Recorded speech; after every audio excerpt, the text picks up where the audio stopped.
JazzCast Pros. Welcome to Healing Her Within, the podcast for women who are ready to break free, rise up, and reclaim every part of themselves. I'm your host, Maryann Rivera-Dannert, certified life and confidence coach, author, speaker, and a woman who's walked through the fire and came out fearless. Each episode is packed with real talk, mindset shifts, powerful tools, and soul-fueled conversations to help you stop surviving and start thriving. This is Healing Her Within. Let's begin. Hello, I am so excited to join you today as we shift the conversation into the topic of self-care. And the ultimate form of self-care, you might not realize, is something that's right underneath your nose, but most often we push it to the side, and that's the conversation about sleep.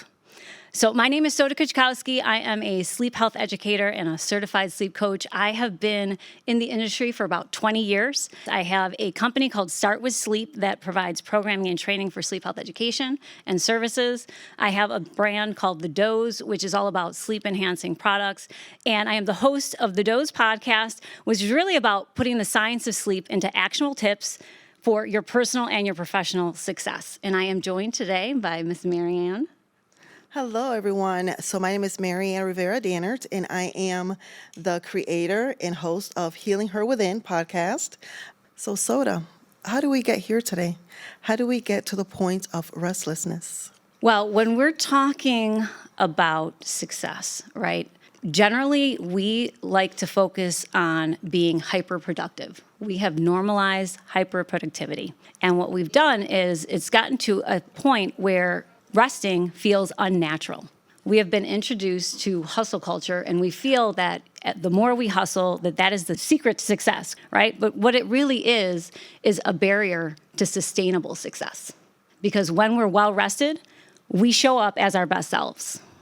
Yeah. So how do you feel about, because I've heard this multiple times, when people say, I'll sleep when I'm dead?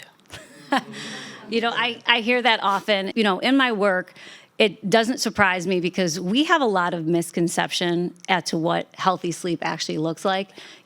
As I said, we've normalized restlessness. So if it takes someone an hour or two to fall asleep, they don't think much of it if they're waking up repeatedly throughout the night. But then it manifests itself in different ways. We try to show up as leaders, we try to show up in our businesses, and we don't have clarity. We don't have focus, right? When we sleep well, it is a learning tool. We can memorize information better. We're more productive and creative. But the thing is when we don't make space for wellness, right, which sleep is the ultimate form of self-care, we have to make room for illness because at some point it will catch up with you.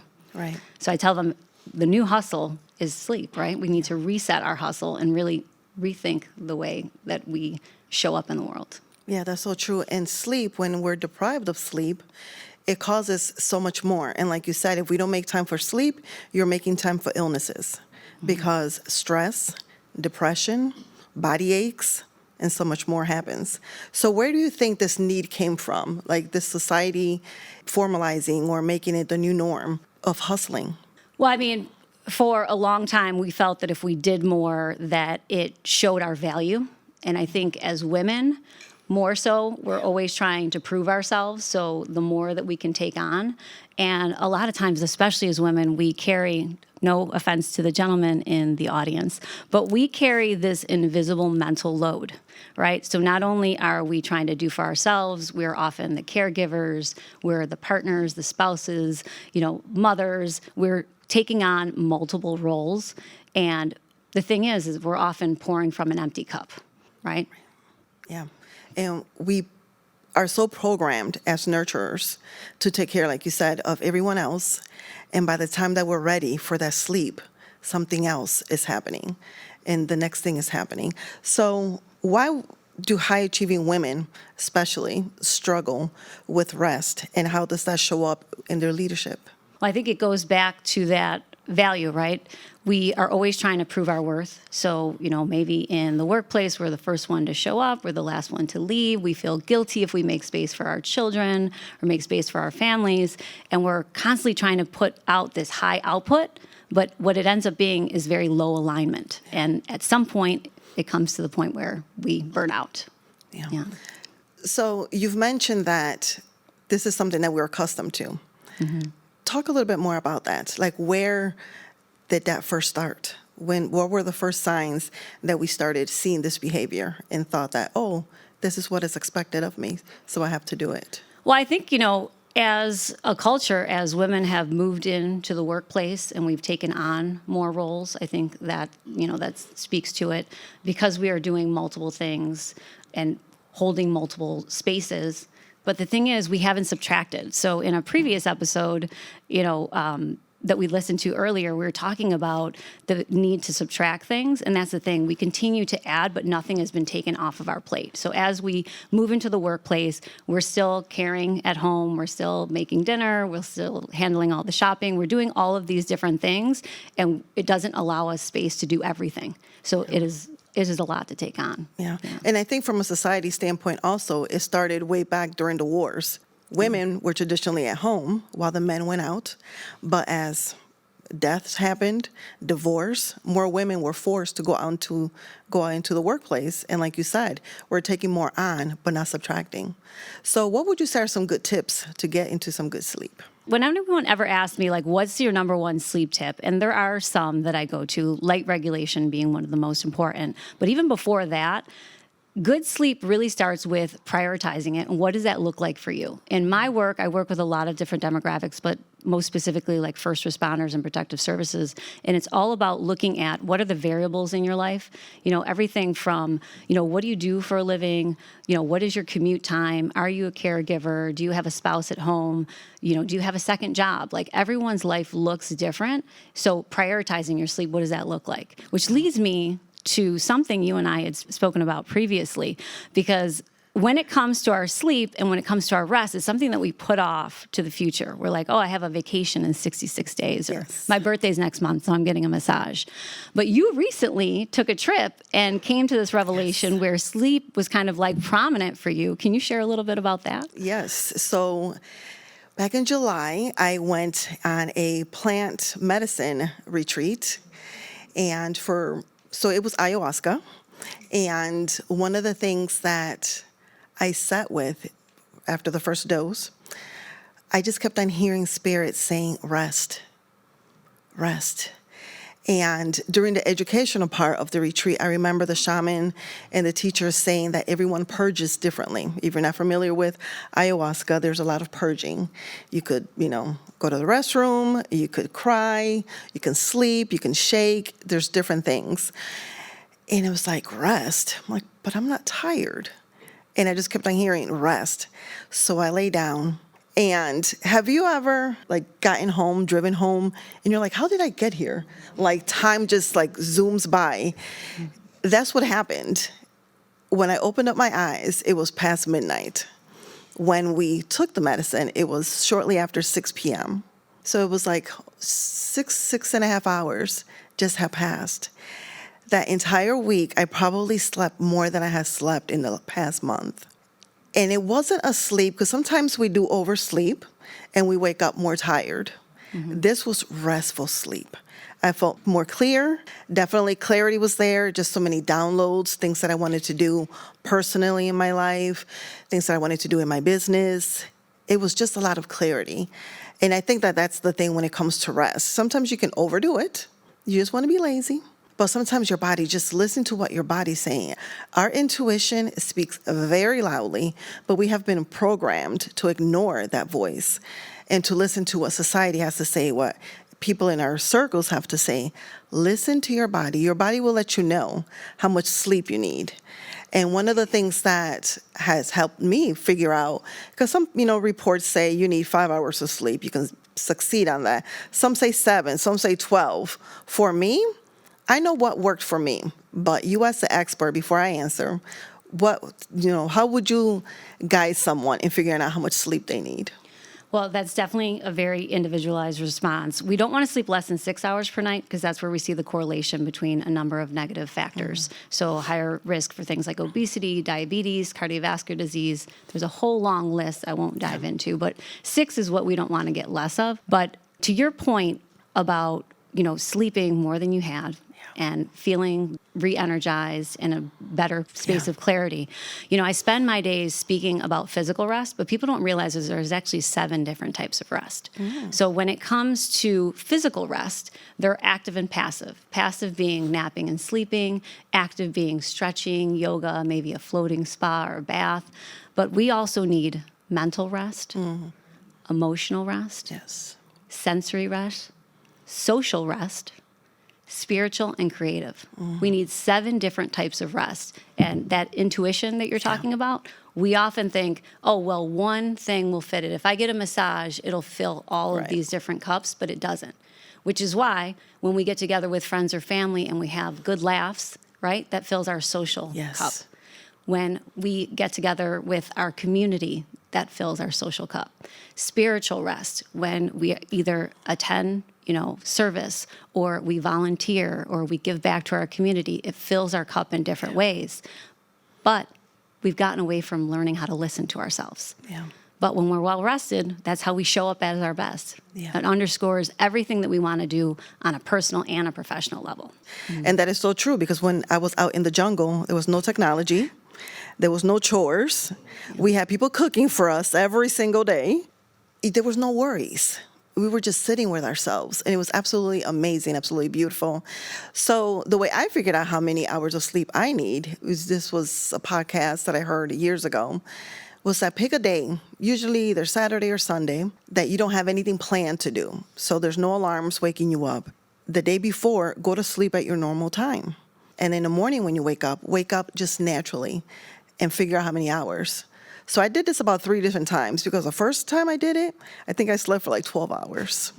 Depends on how sleep deprived you are. So yes, I was definitely sleep deprived, tired, exhausted, and all of the above. The second time I did it, it was like 9.5. And then the third time I did it was about 8.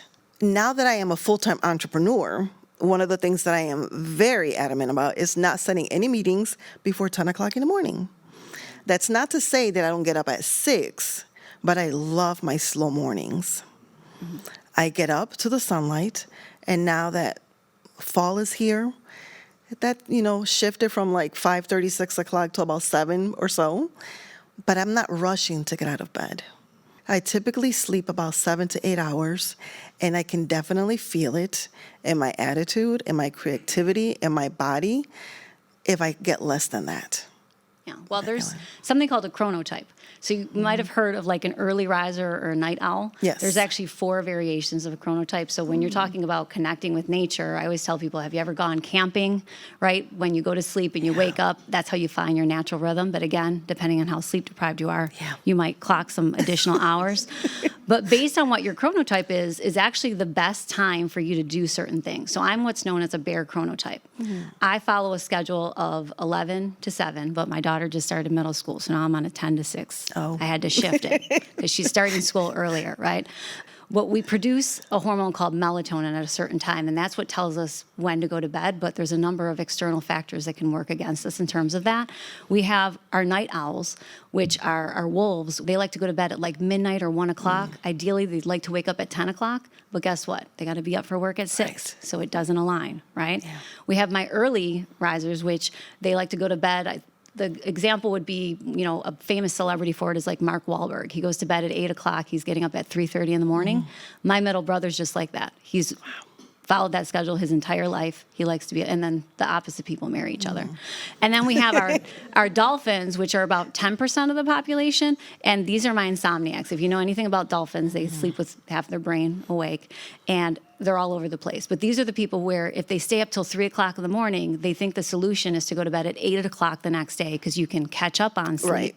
But you can only offset sleep debt.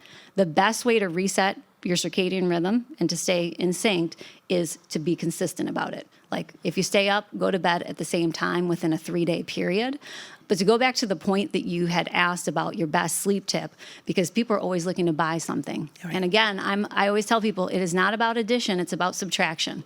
If I come across someone who says, Soda, you can't help me, I've tried everything, that is the person that I know, like, we need to get down to the basics, because they're adding supplements, they're trying to buy expensive mattresses, and you cannot buy your way, right, to a good night's sleep. It's about what are the things that we can take away, and what are the most natural things that we can do is make sure that we get enough light regulation.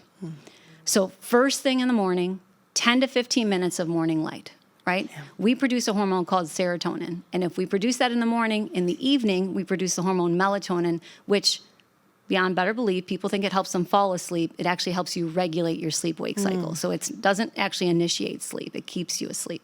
So we misuse that, right? Again, at that noon hour, 10 to 15 minutes, and if you're someone who wears, prescription glasses, take those off. We want that sun to hit the optic nerve. Again, that sends a signal, all systems go. And then at night, we want to limit artificial light sources because, look at the room we're in right now, right? A lot of times people's homes are like this, or they might start to nod off on the couch watching TV.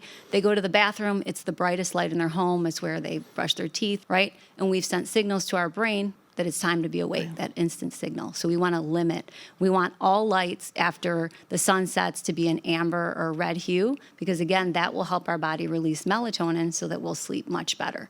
But because of our schedules, and that looks different for everybody, especially for entrepreneurs and business owners, sometimes we work late into the night, right? So we're on our phones, we are on our tablets, our computers, we are inundated with light much later than we should be, so we're more sensitive to it. Right. And it's often the reason that we have trouble falling asleep, or even if we fall asleep initially because we're sleep deprived, we're waking up repeatedly throughout the night and we can't maintain that sleep. Yeah, so with that, I have a question for you, because I know for me personally, I've worked in this space, I've always valued my sleep, but even in the recent years, I've had my companies now just under 11 years, and I've set some clear boundaries, because when I was in the corporate world, it was, answering emails whenever, like always hyper vigilant, always putting out fires. And one clear boundary that I've set for myself is I use the night mode and the do not disturb mode on my phone. So after 8 o'clock, I'm in the night mode. It turns my screen amber. No notifications come through. So unless I want to go in and check my email or my social media, I don't engage with that. So no one can disrupt my peace if I choose to stay away. What's one boundary that you've set for yourself now that you have learned to prioritize your sleep and your rest? What's one thing that you have set for yourself? So it's not sleep related, but one boundary that I have found myself is that on Sundays, I will sit down and look at my upcoming week. Mm-hmm. If something is not already on my calendar on that Sunday, it's not happening. I used to always somebody invited me to this last minute gala or this event or this and that. And it's like, wait a minute, you invited me last minute. You knew about this months ago. And it just caused so much stress, because now I have to figure out, what am I wearing? How am I going to get there? So that is one big boundary that has helped me with my time. And self-care is on Sundays, I will look at my schedule. And if it's not on there for that upcoming week, it's a no, thank you. Well, believe it or not, that's actually you setting a boundary around your mental rest. Mm-hmm. Because it's important for us to notice that whenever we say yes to something else, we say no to ourselves. Yes. So that time blocking or making sure that you're managing your schedule is all part of it.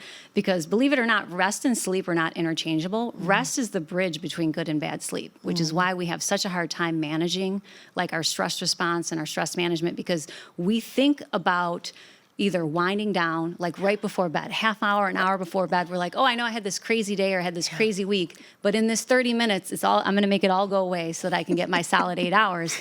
But I have an episode entitled that bedtime begins at breakfast, meaning from the time that we wake up, that light regulation, every choice that we make throughout the day dictates the quality of how we're going to sleep at night. So everything is connected, right? How does coffee fit into this? Coffee. That's funny. I have another episode called Caffeine Hacks, but for my first responders and protective services, because they're very big on the caffeine, because obviously they're sleeping during the day and they're working overnight. If you have caffeine in your system, and first we need to recognize that caffeine isn't just drinking coffee, okay? It's not just your Starbucks, your Tim Hortons, your Dunkin' Donuts, which Dunkin' Donuts has the most caffeine because America runs on Dunkin'. It's not just about that. There are energy drinks. People drink Diet Coke for breakfast. We find it in food sources, medications. So everyone metabolizes caffeine at a different rate. It has a half-life of 5 to 8 hours. I've had clients who, they have a cup of black tea in the morning. It's the reason they can't sleep at 10 o'clock at night, right? I have another one who says, well, Soda, I can have a whole pot of coffee. I go right to bed. Doesn't bother me any, right? This is a difference. We have different stages of sleep. We have lighter and deeper stages, not to get too much into it. But our third stage of sleep, what's known as deep sleep, is responsible for our physical recovery. This is where we repair muscle.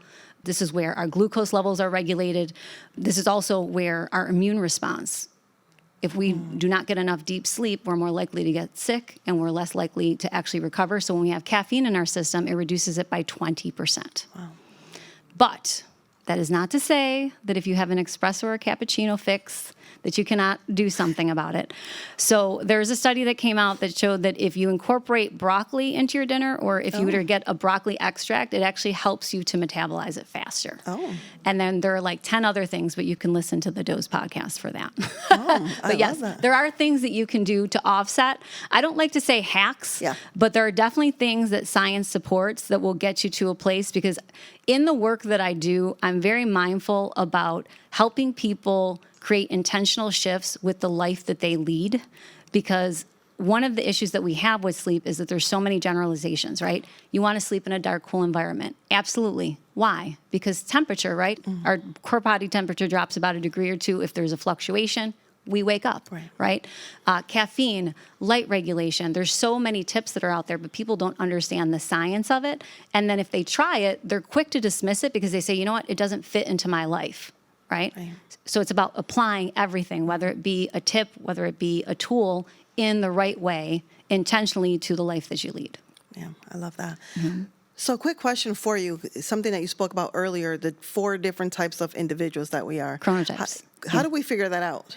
So there is a sleep psychologist that actually wrote a book called The Power of When, and this book it's a trip because it will even tell you when to ask for a raise, when to fight with your spouse. But it also tells you, like, when's the best time for yoga. Like, for me, being a bear chronotype, I would think that exercising first thing in the morning would be the good thing for me, get me going. But actually, exercising between 5 and 7 is better for me in terms of managing my stress. So it's, you can go to thepowerofwhen.com and it will actually outline that. There's also a sleep application that I promote called Sleep Space, and there's another doctor, but he went a little crazy. He has, like, I think 18 variations of the chronotype because there's hybrids. But if you want to know definitively, like, but I think people know intuitively, like, if they tend to be a night owl, it's just, or like a wolf. When we are looking at things like light at night, that's the reason why it takes us so long, right? Because we are introducing external factors that are preventing our body from doing what it naturally wants to do, right? We think that sleep is optional, but it's a biological need. We require it. Right. And when, you had made the point about driving and then not realizing how you got home, that is something that I often talk about at the beginning of my presentations, because we can suffer from what is known as a micro sleep. So when you've been awake for so long, and most people are actually walking around in a state of sleep deprivation, because if you have only slept for 6 hours for 2 weeks straight, it's this equivalent as if you had stayed awake for 48 hours. And it manifests itself in different ways. We sit in front of a computer, we read something 5 times, we don't know what we're saying. We read an email and we're like, I don't know how to write sentences, right? We pull into our driveway and we say, how did I get home? Right. So what happens is, after we've been awake for so long, our brain decides, you know what? I can't function. I have to shut down. And this can actually happen with your eyes open. And this is why we see a number of different things where people will get in an accident within 2 miles of their home because we go into this state of sleep hypnosis. Yeah. So it's all correlated with one another. Wow. Yeah. So something that we screamed about, I don't want to when we were children, take a nap. But now as adults, we crave naps. It's our goal, right? Yes. What's your take on taking naps? How does that interfere or boost your sleep at Naps night? are phenomenal. Again, based on your chronotype, based on your lifestyle, the best nap is between 10 to 30 minutes. You can even have a cup of coffee, and when you wake up, it will actually help you feel that much more alert. There's a study that showed like it boosts productivity of like 78% if you do that. The second thing is a 90-minute nap, because that's a full adult sleep cycle. So this is the thing. Oftentimes people will take a nap, and have you ever taken a nap so deep you wake up and you don't know what year it is? Yes. You don't know if like you're in your house, if you're late for school, you're late for the school bus, you're like, I'm 40, I'm not late for the school bus, right? So that's what happens. The timing of our sleep is really important. That also plays into why 72% of Americans wake up feeling tired every single day, because we wake up during the wrong part of our sleep stages. We have light and deep sleep.